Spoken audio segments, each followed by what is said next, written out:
Piggy! Piggy! Leave the pig! Leave the... Ah. Go away, pigs!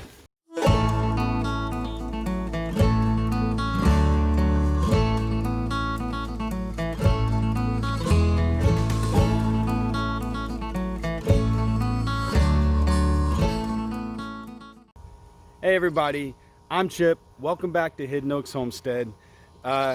We just got a call earlier from our butcher telling us that our pigs are ready. I ran, picked those guys up. I told you guys I was gonna do this video. I'm about to break down all the numbers from what we started with, how much we spent, how much we sold, and how much we ended up with, and all the numbers that went along with it.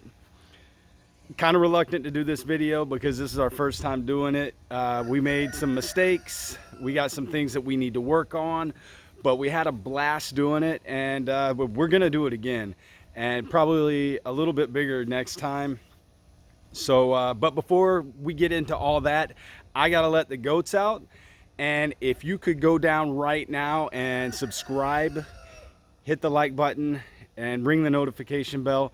It'll really help our channel grow and get us in that YouTube algorithm so we pop up more frequently. That'd really help us out a lot.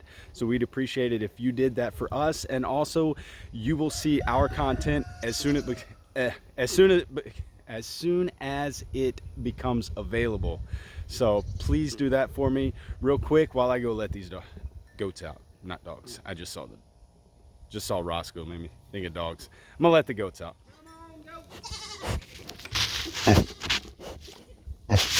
Piggy!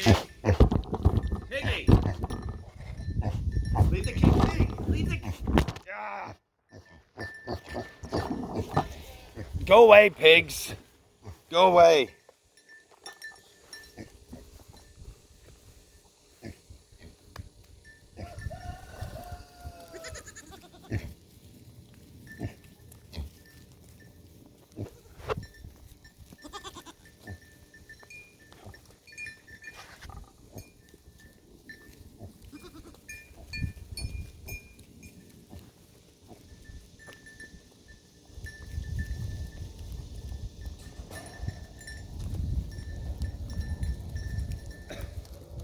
So let's get into the numbers with what we did here. Okay, so in March when we first got back, we bought 3 pigs and we paid $75 a piece for each pig. Depending on where you're at in the country, that number might be a little high, might be a little low for you. Maybe you can get them for 30 bucks. Maybe you have to pay 100 bucks per pig.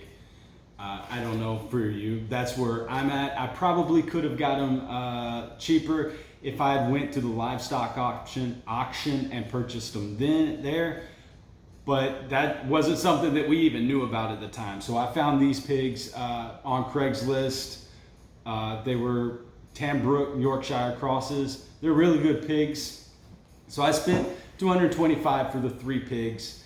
Feed, I calculated feed not as I bought it, but as I actually opened the bag.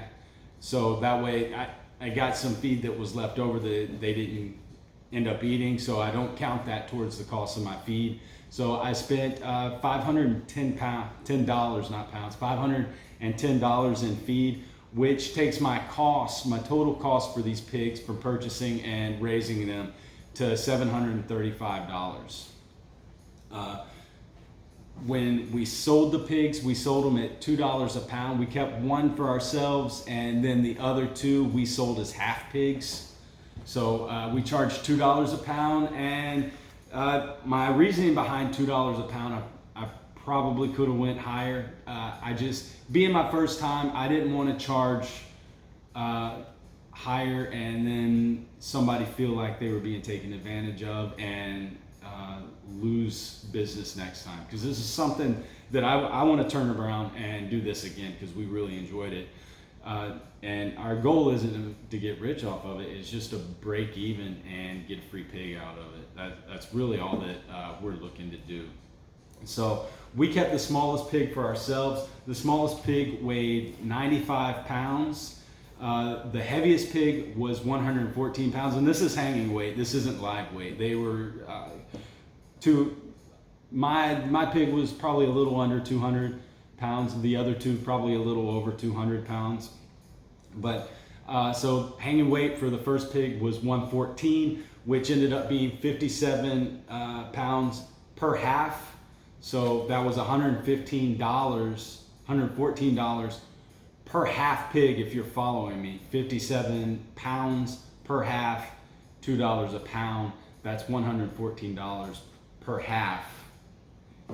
Then the second pig was 106 pounds hanging weight, which is 53 pounds per side, equaling again $2 a pound, $106 per half. So the total with the two pigs, the 4 halves that I sold, I made $440, which when you subtract the 440 from the 375 or 735, all these numbers, we put in about $295. So like I said, my goal going into this was to break even. I didn't make that goal. That's on me, and I'll figure out what we did wrong, what we can do better next time, and try to get that cost down for us so that we can try to break even on this. I probably could have went back to the guys and been like, hey, my numbers were a little off, and asked them if they'd go up, but I didn't want to do that. I thought that would be kind of tacky on my part, so I stuck with the price that I set at the beginning when I bought these pigs. Excuse me. And I stuck with that price, and I'm just going to eat that loss. So a couple of things that we want to work on next time. We need to figure out where our price per pound really needs to be. We don't want to overcharge, but on the other hand, we also don't want to undercharge so much that we're losing more money that we should be losing. We aren't trying to get rich on this, like I said, but we would like to come out of this breaking even. And our biggest problem, my biggest problem, this is on me, this isn't on Nicole at all, was the feed that we chose. We didn't do a lot of research. We thought feed was feed. We went to the feed store and said, hey, we got pigs, what do we need to feed them?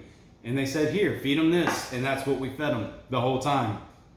And it was only 16% protein. And when you're trying to grow these pigs up, you want 20 to 23% protein, somewhere in there. So our 200-pound pigs that we ended up with live weight, we really wanted to be around 250 to 280.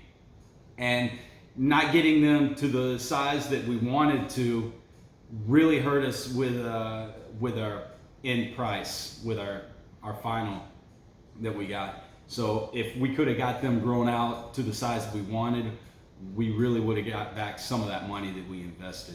But like I said, this is something that we had a lot of fun doing. We just got to work the numbers and figure out how to do it better next time, so that we come out of pocket less money than we did this time. But as you guys can see, this was a 200-pound pig. We got a lot of meat out of it. We got 10 sausages. I got more pork chops than I know what to do with. We got 9 packs of bacon. We got 2 smoked hams. We got 2 fresh hams, Boston butts, ribs. We came home with 95 pounds hanging weight. The cut sheet didn't tell me how much weight we came home with. It was 95 pounds live weight. So just, we got plenty of pork. We're not gonna have to go grocery shopping for pork for a long time. So that's a win right there. We had a blast doing it. It's something that we definitely want to do again. We've stocked the freezer, and we want to work on infrastructure because those Premier One fencing, that netting, does a really good job of containing them. But when you're trying to move them to fresh grass, it just seems like a pain to have to keep tearing down the fence and resetting it up. And then every time we did that, it was a struggle. It was a worry whether these pigs were going to get out on us and run off. Happened 2 or 3 times. Luckily, we always managed to get them back. But I want to build some kind of permanent infrastructure that I can rotate them in without the risk of them disappearing on us. So anyways, guys, thanks for watching. I hope you learned something from this. Like me and Nicole and I say, this is a learning experience for us. This is our first time doing it. If we can do it, you guys can do it. Learn from our mistakes, do your research. We hope this video helps you out. Like I said earlier, if you can, drop down and subscribe to our channel if you're interested in seeing more videos. If you want to be the first to get the content, ring that notification bell, and get down in the comments section and tell me what you think.